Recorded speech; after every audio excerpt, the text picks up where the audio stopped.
오늘은 필리핀 광산과 사기꾼에 대해 생각해 보겠습니다.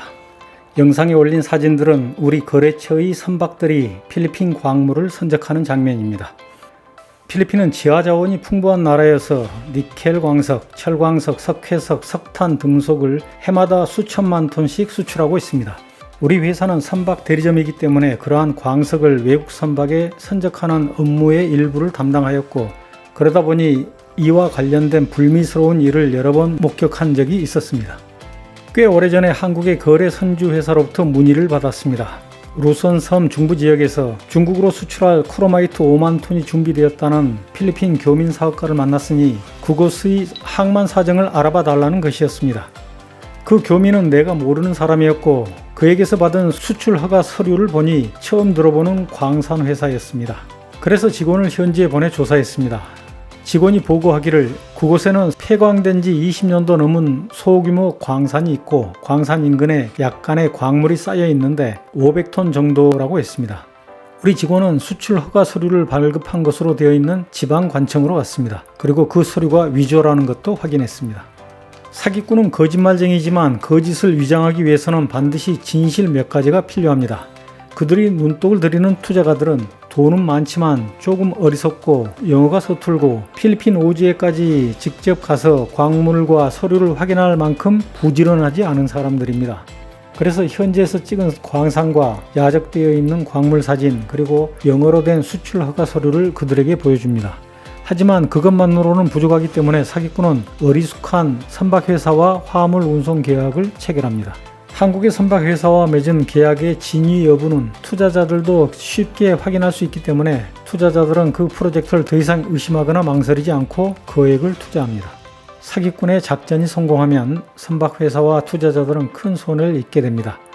나는 지난 20년 동안 사기꾼들에게 속아 화물도 없는 항구에 왔다가 빈 배로 돌아가는 경우를 몇 번이나 보았습니다.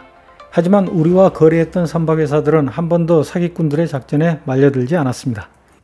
또 다른 경우는 이렇습니다. 수년 전 어느 날 철광석 수출에 대해 문의할 것이 있다면서 어느 교민이 우리 회사를 찾아왔습니다. 그가 추진하던 프로젝트는 루손 섬 북부 지역에서 강바닥에 쌓여있는 모래와 철을 분류하여 매달 5만 톤 이상의 모래와 사철을 한국과 중국으로 수출하는 것이었습니다. 모래에 섞여있는 철 성분을 사철이라고 부릅니다. 그는 강 인근에 부두가 없기 때문에 바다에서 화물선에 화물을 선적하는 방법과 절차에 대해 물었습니다. 당시 우리가 거래하는 몇몇 광산업자들과 한국 선박회사들은 민다나오 북쪽 수리가오를 비롯한 필리핀의 여러 섬들에서 트럭과 바지선을 이용하여 5만 톤급 화물선에 광물을 선적하고 있었기 때문에 그 방법을 자세히 설명해 주었습니다. 그런데 몇 차례 질문과 대답이 오고 가면서 의문이 생겼습니다. 사철을 분류한 후 지방정부와 환경부의 수출 허가를 받았는지 내가 물어보았습니다.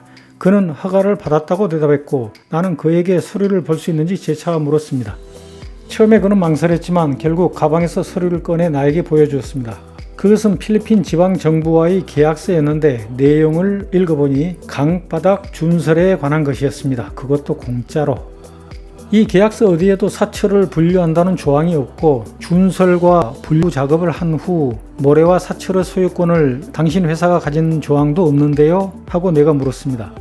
그러자 그는 그 지역 주지사가 구두로 약속했다고 대답했습니다. 나는 주지사의 구두 약속을 믿으면 위험하다고 말했습니다.